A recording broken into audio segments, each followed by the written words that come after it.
Welcome to the Saturday Salon of the Southern California Women's Caucus for Art. Today's topic is the artist Blaaaaah or Block, however you'd like to say it. Some of our members thought Block would be more appropriate. And of course, I think this is probably something that we all encounter at one point or another. I had provided a link in the e-news and I just wrote her name. Oh, there you go. Melissa just gave a link to the book by Beth Pickens where she really addresses this.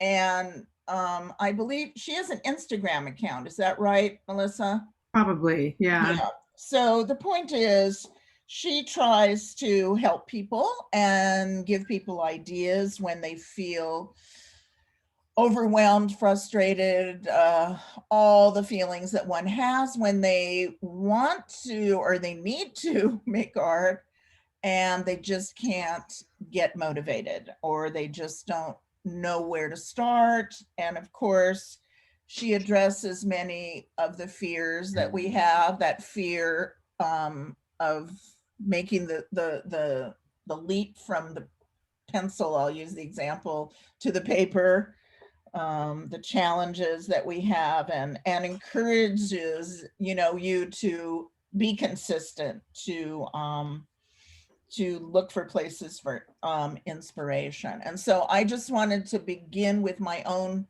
places of inspiration, being that I'm a relatively new artist. I'm still calling myself that. And of course, I think most of us are going to say, when we're stuck or we just don't know where to go or what to do, a lot of us will take a walk. A lot of us will go out into nature. And it is incredibly inspiring, gardens and the beach and even your own neighborhood or backyard can be places of inspiration and places where ideas can come. And then of course you've got to get from my problem would be getting from the idea to the making it and how to make it and whatever. Another thing, of course, is to get some prompts from various places. And, that really varies depending on the type of art that you make, because I'm on the Brooklyn, whatever, art library project, and they send you like, is it daily or weekly prompts? I can't even remember now, but like some of them are just like, sketch a portrait of this, sketch a portrait of that, sketch a portrait of a plant you have, sketch a portrait of a relative that sketch a portrait of a friend. Not all of us do portraits, so I don't know how valuable that is. But again, having some sort of prompt can be obviously helpful. And if you don't know about the Brooklyn Art Library Project, you might want to just Google them. And I have the book that I bought for $30 that I haven't opened yet, Melissa. How many pages do you have to fill up before August? Isn't that the deadline? No, they've kind of changed it because of COVID. So you have a little bit more time to get it done. But I know I thought start with Melissa because I know that Melissa took on a challenge of creating art every day for, I think it was 100 days, right, Melissa? Yeah. Okay, wow. So I'm going to turn it over to her and then the rest of us can kind of share and respond to what others bring to the table. So thank you, Melissa. Thank you. Well, I didn't make it to 100 days. I made it to 50. I just felt like it, I got what I wanted from it. And it was just something to sort of start my day and get me going and be really spontaneous and kind of let go of any expectation. And it kind of did that, but I was also posting it on Instagram and that kind of held me accountable to do it. And so then I felt like it had to be something. And I don't know, I realized that, why am I doing this? So I kind of stopped. But in the meantime, I'm doing something else right now that just started. There's a free class online, like 4 or 5 lessons, and with some live Q&A followed up through a woman called Louise Fletcher. And the class is called Find Your Joy. And then this goes on to a 10-week paid class. So it's kind of the infomercial, but we're actually doing things. And it's not anything groundbreaking, but it is a way to kind of just get you out of your usual routine and let go and just see, for me, it's going back to doing what I really love to do or finding that out again, kind of reacquainting myself with my own internal art practice. I'll show you briefly. This is kind of big. I took a sheet of watercolor paper and taped off squares and then just painted over the whole thing and didn't think about the individual squares. And you set the timer for 30 minutes and you do that, and then you peel off the tape and you see what you have. And it was just kind of fun. It's acrylic paint. I don't usually paint in acrylic, but so it's exciting. It's something new and different, and I'm looking for something. So that's kind of what I've been dealing with. I wanted to just thank you. I wanted to just share with you, one of our members, Patricia Sherrill O'Neill, had always shared with me, and I was always fascinated by her practice of art making, and I always would try to share that with my students even, that every morning, I think health providing, she gets up and she has like this giant book, and she literally would sort of either trace or copy sketch like drawings by great masters, like a Degas, a Rembrandt, you know what I mean? Because she's more of a figurative painter. So that practice, and I mean literally every morning, and I mean really early, she would spend a few hours doing that. And then she would take a little break, and then she would paint until like 3 o'clock in the afternoon, like every single day. And it was just like, I think she's still doing it. She just moved from Mexico back here to the United States, but she, it just always stayed in my mind to have that kind of discipline. And ordinary. Yeah, and she also has lived in various places where she gets inspiration by the local people, like in Mexico. She was living in Oaxaca, I think not Oaxaca, but somewhere in Mexico. And, she would paint the local people and paint the market vegetables and fruits. And so, of course, travel would be an amazing inspiration for all of us if we could only have that privilege again. Anyway, I just wanted to share that because it always stays in my mind when I'm, I don't have that kind of discipline for anything, but it must be wonderful to have it. All right. I'd like to say something. So, sure. So when I start really getting the block is what I realize is when I stop something that I've been on a trajectory and I start something new, all of a sudden I kind of like, what am I doing? I start thinking about that. And that's one part of my artist block. The other part is all of a sudden, instead of being involved with my work, all of a sudden I start getting intellectual about it and thinking about like, oh my God, what am I doing? Why am I doing this? And that also stops me. So those are two stopping points for me that I realize gives me those pause for the block.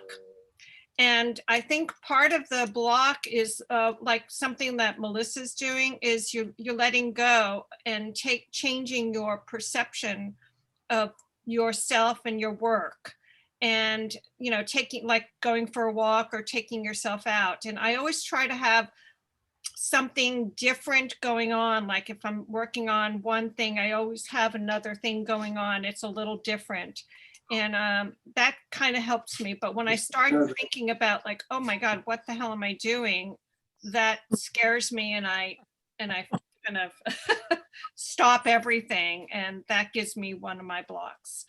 Well, I think overthinking is probably a common problem. And I know I was, because I do a lot of these like online workshops to kind of to learn new skills and techniques and stuff. And one of the women was just talking about, you know, this whole idea of like why you do it. Like, what are you going to do with that? If you make it, what are you going to do with it? And like, you know, that's like, it's such an annoying question, I think, when people ask you that, because we make art because it's a process for us, and it's a place for us to explore ourselves and to unleash our creativity.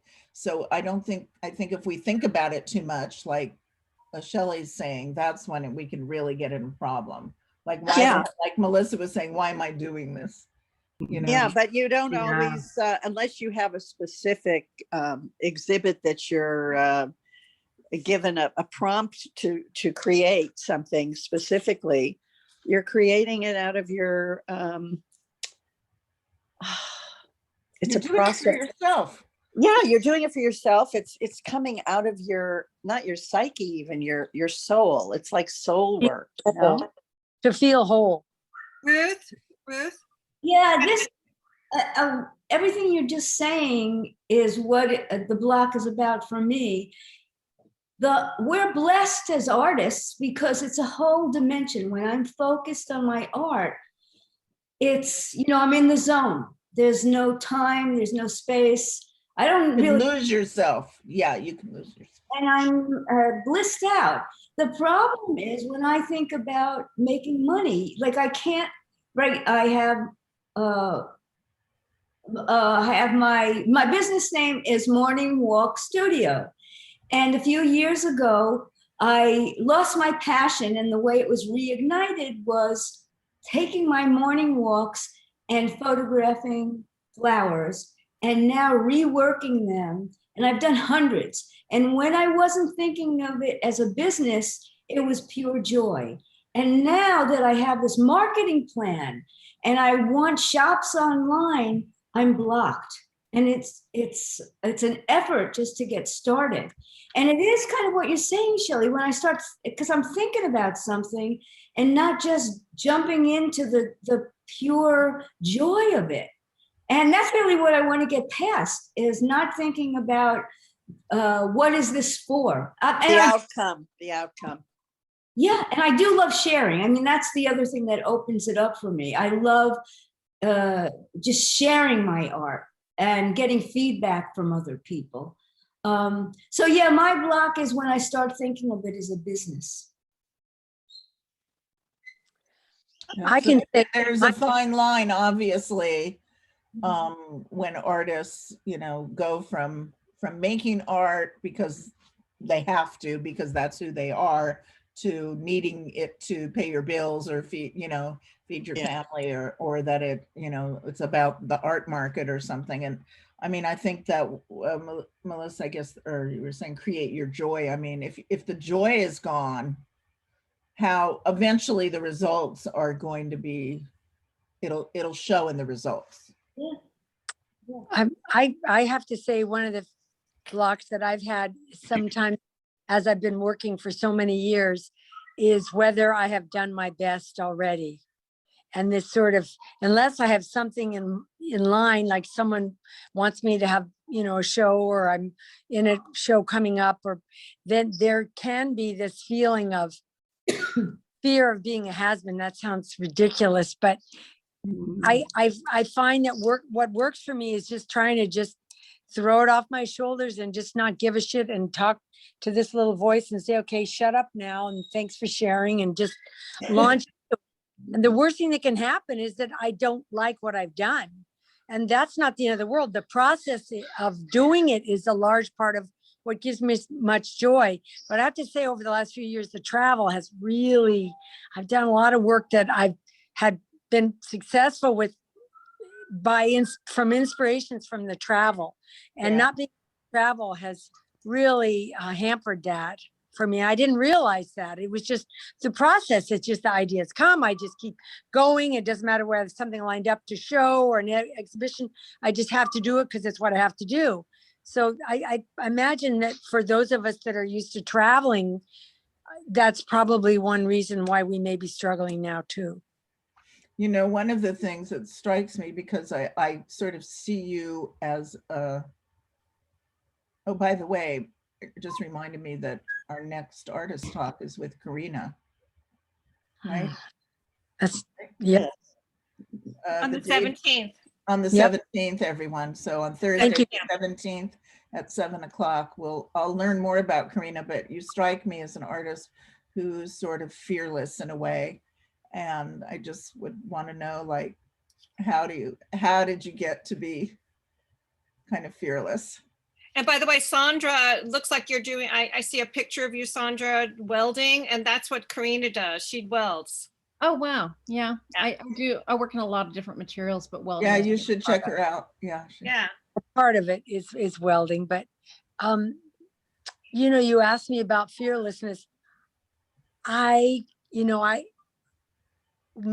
years ago, I confronted something that almost cost me my life, and I survived.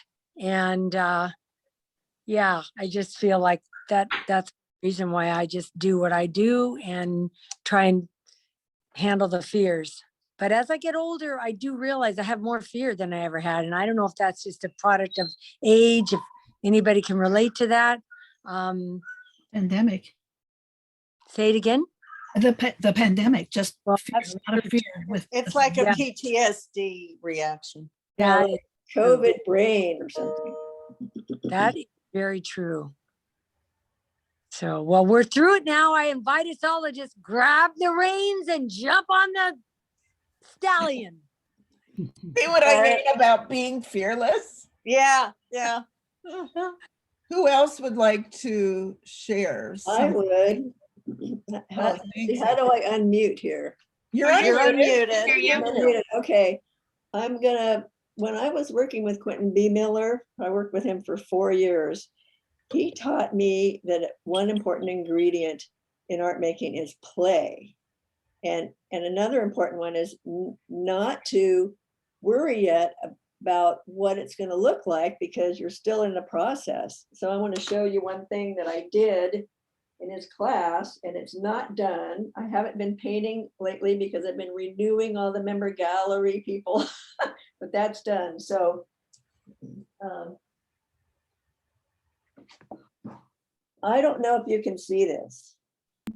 Yeah, But we can see it. It's great. Just a lot of mark making. I don't know where this painting's going to go, but Wow. by putting something down to start with, it's my imagination begins to get engaged. And you know, I have no idea where this is going to go. And I'm hopefully I'm going to start working on it soon, because I haven't been painting much lately. But I just got into this process of putting something down, not know exactly how it's all going to turn out, and then something underneath that, some psychic thing starts to go to work. Like, what kind of story do I want to tell in this painting or not, you know? And then I'm a storyteller, so me coming up with some story related to a painting really helps me.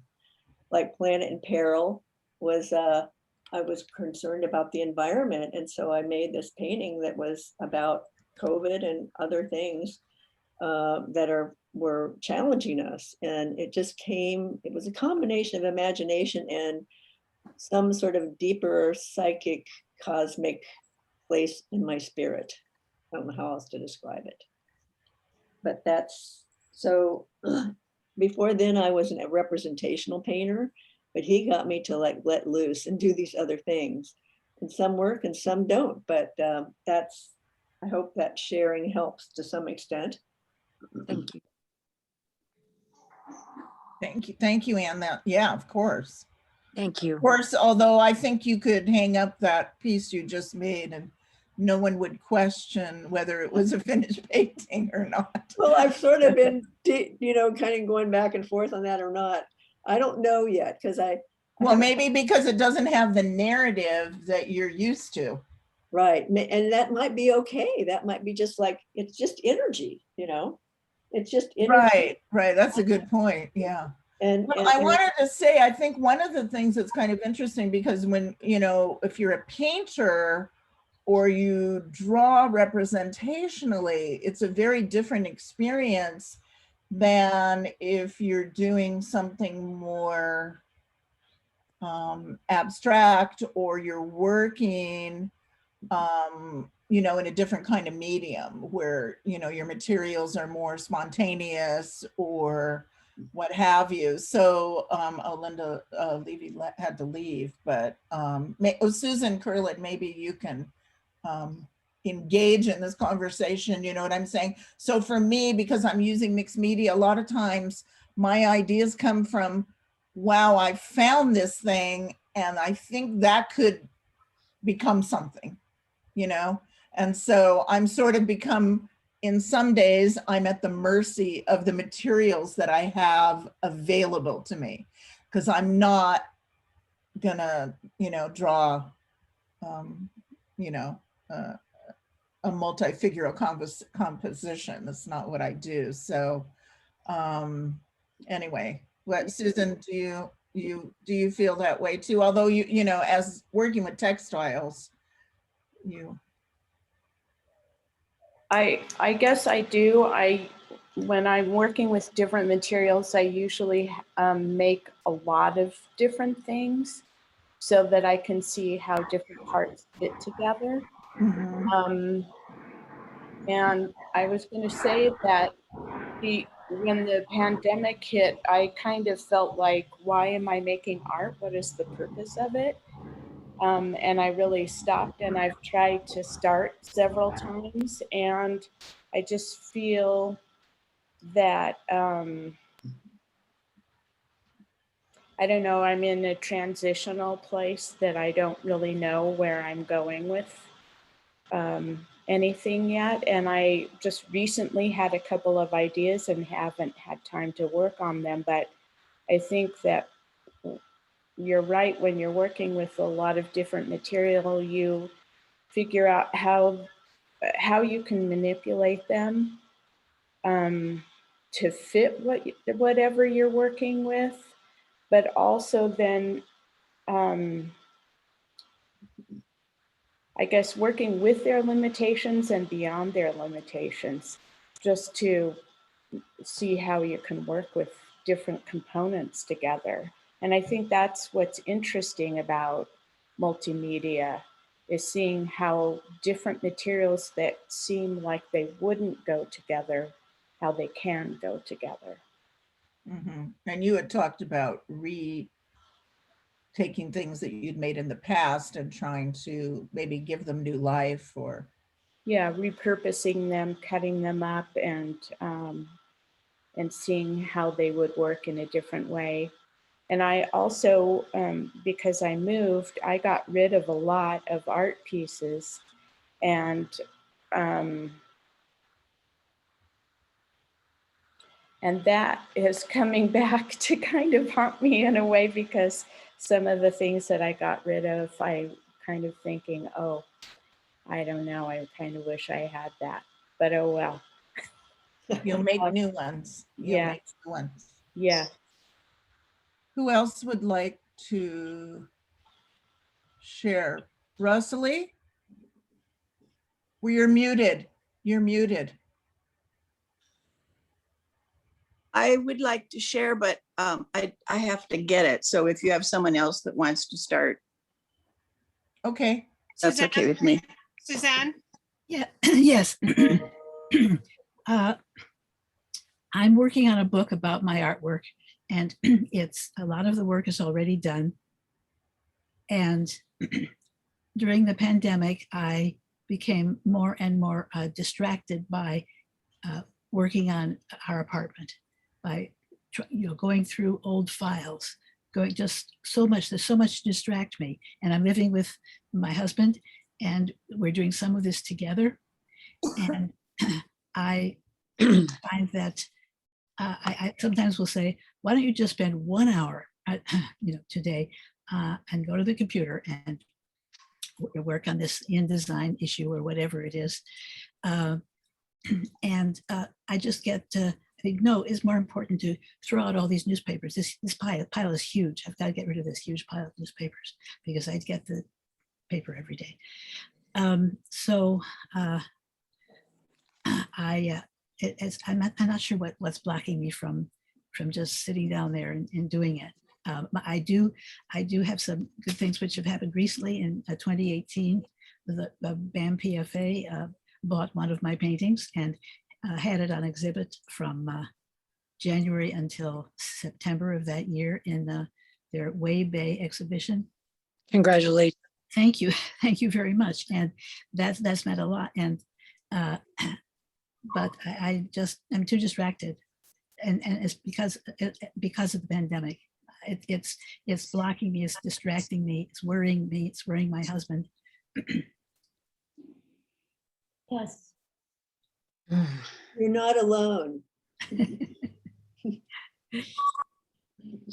Well, I do think it's interesting, and I'm sure there'll be papers that have come out after and studies about the art that wasn't made during the pandemic, but then also I think a lot of artists are inspired by the pandemic, like the effect that it had. I mean, we've seen a lot of artwork that looks like, COVID-19, those space life forms, and we see artwork that is addressing, what happened to people during this time.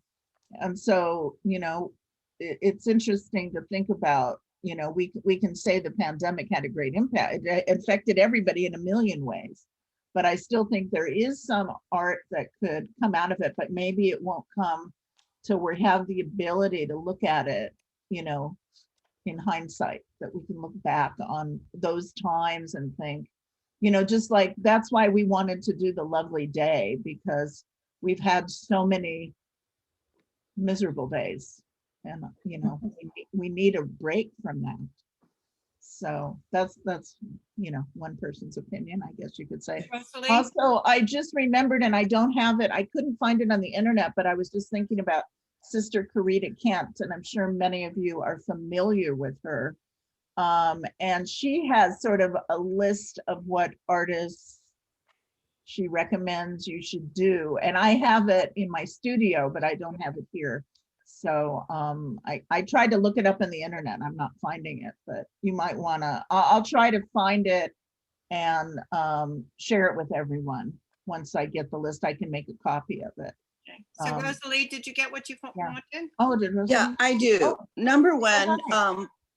I wanted to say thank you to the Caucus. I've been a member since 1982 or 3. And but this recent board of the Caucus, with all these wonderful exhibitions that have come up, are very inspiring. And well, hold on, what's going on here? Okay, and I haven't participated in everything. I have, but I haven't submitted it, let's put it that way. But because I'm a perfectionist, what can I tell you?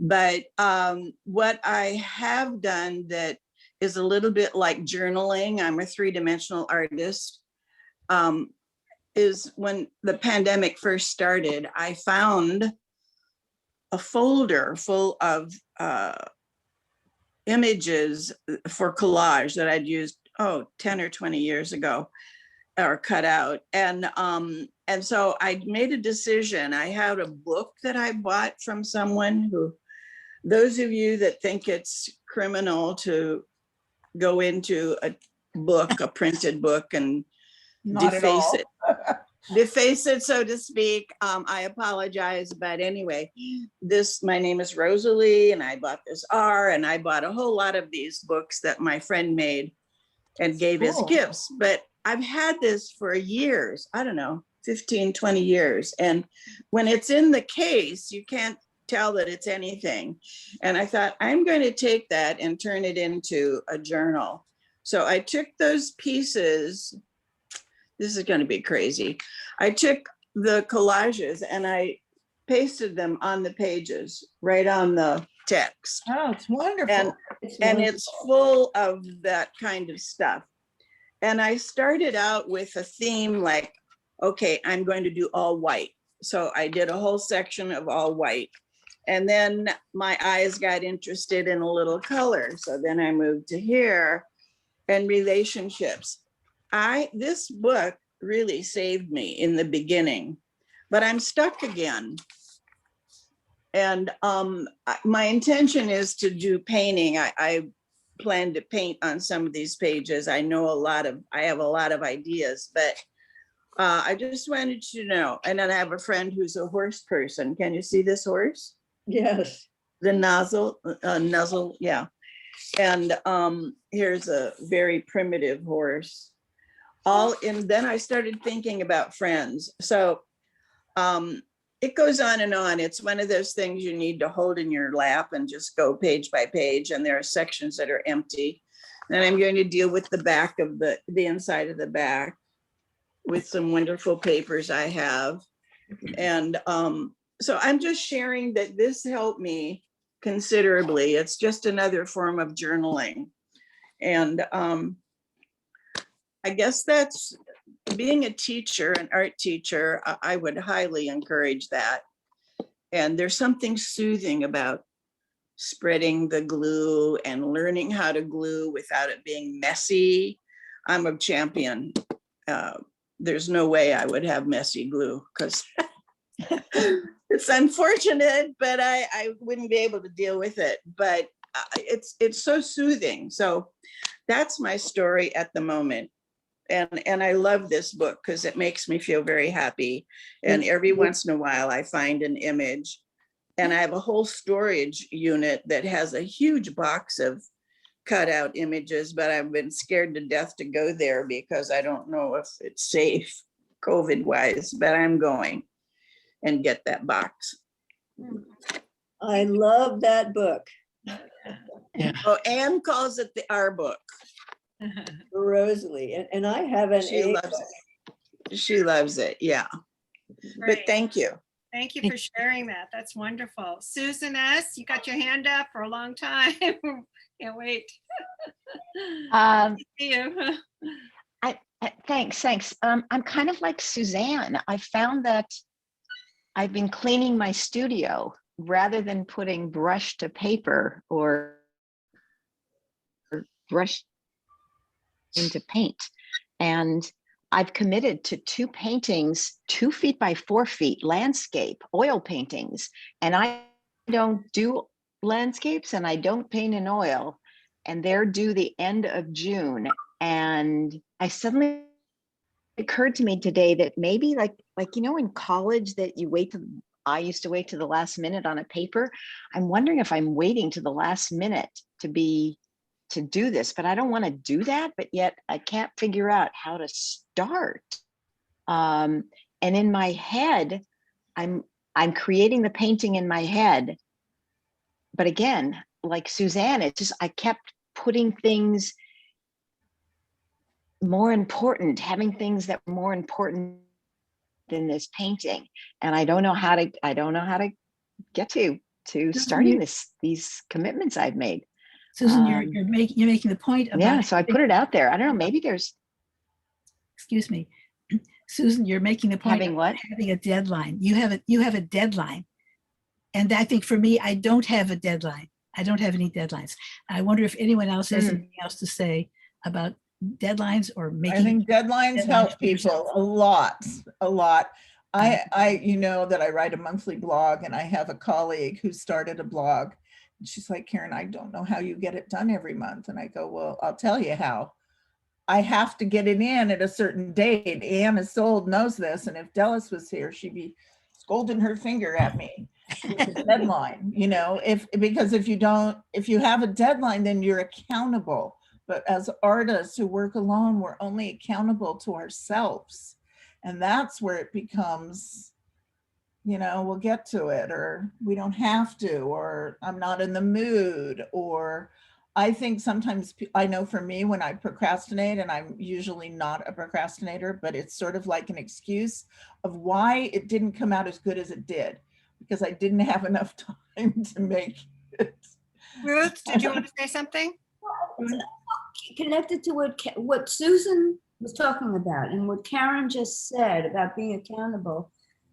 What I offer Susan is having someone that you can say, I'm going to do it today. And I offer myself, I'll give you my number.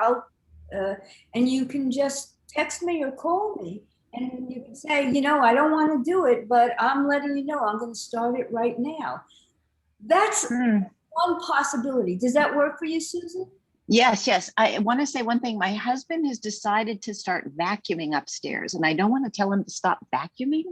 But can you hear the vacuum? No. Okay. Ruth, absolutely. Thank you. I would absolutely text you, and that's a great idea. Susan, another thing that came to my mind was photography. I don't know if you use photography as a resource in your art, but if you're challenged with making a landscape, a good idea might be to get out into the landscape, take a lot of photographs. And are you frozen? She's frozen. But Susan Kurland wants to say something. Me, Susan? Susan Kurland. I also had an idea about Susan's not wanting to start and procrastinating, and based on Rosalie's book, I was just thinking about what about doing some cut and paste, like on small paper, and using different images from magazines or whatever, and pasting them to make your landscape. And maybe that would help jumpstart you, because I don't know, for me, cutting things up and rearranging them really, I don't know, there's something about that really is satisfying. It's tactile, you're doing something, there's no expectation for the outcome, so it's freeing to me. Just an idea. Thank you. I will try that. You know, one thing that comes to mind, there was a point, I mean, I have a studio at home, I have a studio that I go to, and there was like a point where it's like, I have all these ideas in my head, and I was like, I want to go do it, but I was feeling intimidated by it or lazy or whatever. And then all of a sudden I just said, you know what, just kind of allow myself to go through whatever this period is, because I know I'm going to get back to it, because I can't stay away too long. But sometimes it's this fear of failure or fear. There's a fear that goes on with it. I think it's a kind of fear. And finally, I just said, I'm just going to get up and go to the studio and just sit there and see what happens. And, you know, it kind of forces me, like, Suzanne, just sit in front of the computer, you know, and type away, think about nothing other than, you know, free flowing things. And it comes back. But I think there was that kind of stopping point, you know, that makes you feel like when you go into work or do something, it has to be good. Or has, and sometimes that makes, you know, puts that fear. And I'm like, I don't want to go in until I got it exactly right. And if it's in your head, it's always exactly right in your head, but doing it, you have to go through that process. And we were talking about, you know, all of us, whether you're drawing or painting or collage, there's a whole process that we go through to get to that point. So I go, okay, so if I make a lot of crap, oh, well, there's a lot of crap that's sitting here, a lot of good stuff that's sitting here. No one's looking at it. No one's buying it. Just go in. And it's that fear sometimes that stops us as well. That's Yeah, you know, I'm thinking, thank you. I'm thinking part of it is an arrogance to think that, well, I can paint a landscape in oil. Like, who do I think I am that I can just do that? It's like, you're Susan. You can do it. I don't know. Yeah. Thank You you. won't know till you try. Yeah, I find that if I just get started, get yourself in front of the easel and just paint without thinking about, you know, this goal. Sometimes that's specific, like you have to do a landscape and it has to be that. And commissions are hard because there's expectations that come along with it. And it's, you know, you're dealing with that through the whole process. So just get started and, you'll do something bad, and then that will lead you to, there might be one little thing in there that, oh, that's where I want to go. So you'll take that, and you're going to need a little time for that. So you don't want to procrastinate, because then you'll miss out on those moments, and you can't really act on them when they do happen. That's something, I'm saying that for myself too, because I'm a big procrastinator. And I always feel like, if I just had another day, I really would have nailed it, But yeah, I think just start, because the muse doesn't show up for you when you're not in front of the easel. It doesn't. You got to make that movement start to happen, and I think it'll come to you. Good. Starting is hard. Good. Yeah, starting is hard. Just get in front and start with something. That's a good point. That's a good point. But to Rosalie's book, Bonnie does a lot of books. Bonnie, are you there? Hello? I see her shoulder or arm. Do you want to talk about how your process, how you get into your process? Bonnie? No. She can't hear you. Yeah, that's okay. Bonnie, we see you. Can you hear us? Yeah. So how do you get into your process, into your work? I have many ways. I try to just worry about Bonnie. Mm-hmm. I don't try to, I've told people I can walk around a corner, see a new color. What everybody has to say is very interesting, but everybody has their own process. And I think my process is really very simple. I try not, as a textile artist, I try not to look at textile art at all. I try to look at sculpture. I try to look at things total opposite of what I do and create. That's very interesting. I've always been like that. I really do try to stay away from textiles. Anything similar to what I do, I don't want to see. Because That's fascinating. I want my art to be mine and nobody else's. But seriously, I can see a new color and that could literally make me run. I could see a painting. I could see somebody who's done a painting of something I've had an idea about, what I thought was like way too far out. And then I've literally run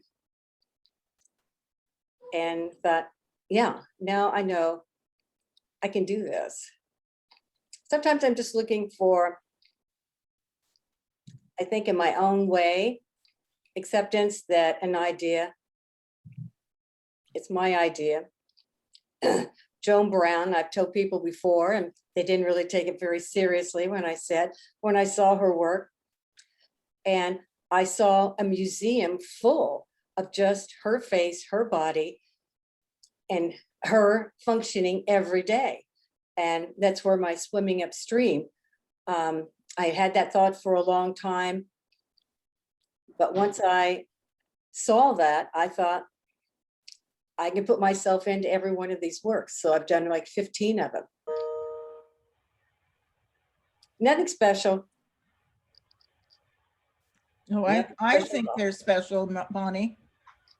Well, I don't They're special. I don't want them to be special. I just, want it to be ordinary. Vivian, do you want to share your ideas? What do you do?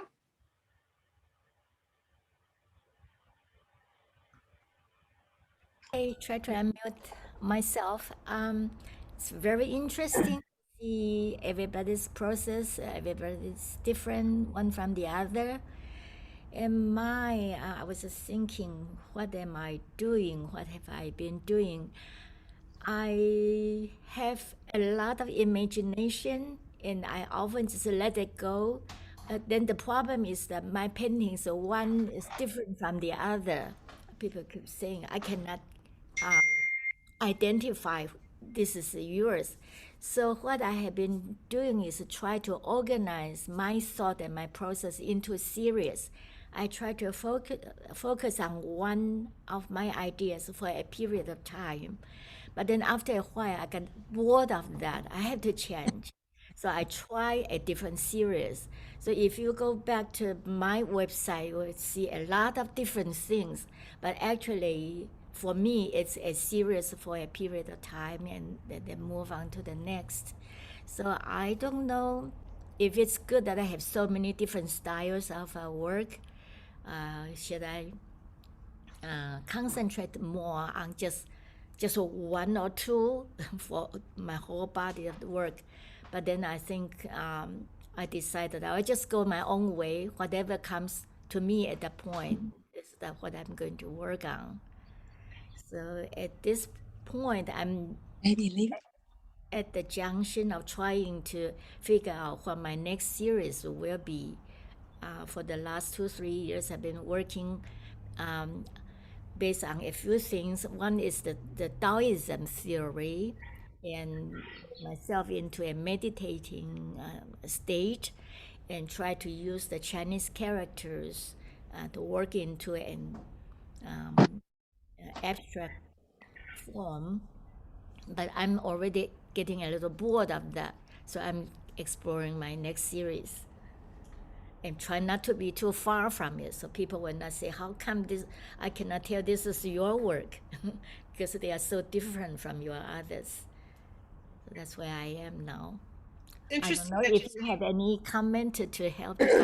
Well, it's interesting that you say you're bored with you're bored with it. Are you bored with the process, or are you bored with the idea, or what? Kind of bored at the outcome. I have so many of that series already, so I'm ready to explore new things, a new direction. But I also want to deviate too far from it, so people can still say that that's my work, that they can recognize. Have you thought about cutting it up and reassembling it? I thought about that, but like someone just said, I kind of worried that I will regret that I lost the original piece. When I remember when I first took some classes in the Museum of Fine Art in Boston, our instructors said that keep everything, don't ever discard anything, because that's part of your work. So that's what I haven't cut up yet. I might do that. There's a whole history of women artists or even artists who have destroyed their work, mostly out of disdain for themselves or frustration. So it's an interesting thing to think about. But again, I think if you're reusing it into new work, then you're not really getting rid of it. You're just giving it a new life. So you might want to think about it that way. Yes, I've been thinking about that, yeah. But cutting up a canvas is not that easy. Particularly I have mixed media things placed on it, it become very hard. So I might Oh yeah, very firm. Well, you just need stronger scissors. A trip to Home Depot can solve the problem. Right. Good idea. Mm-hmm. Shelley, you can make a recommendation for cutting up. Oh my God. Cutting. I actually bought an electric scissors finally, and that helped because I was cutting up a lot of the vinyl. But actually going to the sewing stores like Joann's, you can get like a better scissor, industrial scissor, not Home Depot. That's a different kind of scissor. I used an industrial scissor to cut like a book. Oh yeah. Cover. I don't know. It worked for me. Who else has something they'd like to? We probably have heard from everyone, haven't we, today? Yeah. What I would like also is that if you have any suggestions for future salon topics, to please send them to me or to our website.